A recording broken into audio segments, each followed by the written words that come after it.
for agreeing to speak with us today. Why did you decide to be a full-time writer? I think that's an interesting question. I don't think anyone really can decide to become a full-time writer. That's a dream that might come true.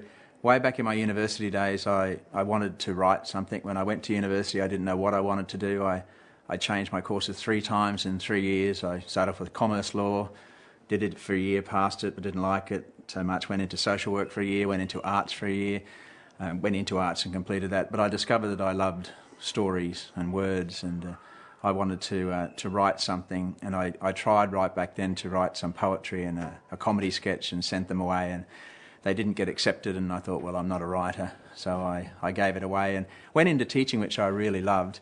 But in the back of my mind, I always thought, I must write something, I must write a short story. And so the reason I got into writing eventually was I was teaching full-time, and an idea for a story was in my head, which became the Running Man book, which I couldn't stop thinking about.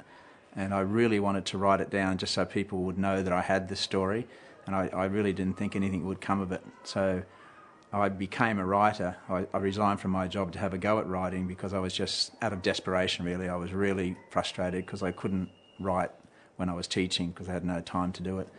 And my goal was to write it down so that my family could read it, and I thought that would be the end of it. So last few years I've been a full-time writer. I didn't think that was possible, and so it's a dream come true to me. Michael, what inspires you to write?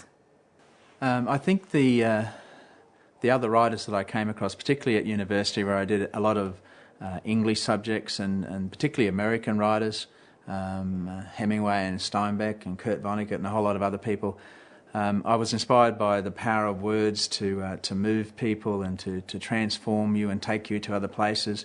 I grew up loving music and singer-songwriters and bands, and sort of a Beatles and Bob Dylan fan from way back, and just the power of language to create images. So for my first book I was inspired by a story that grew from some childhood memories, growing up in Ashgrove in Brisbane, of raising silkworms and of a strange man who used to run the streets when I was a boy, who I was frightened of, who I called the Running Man.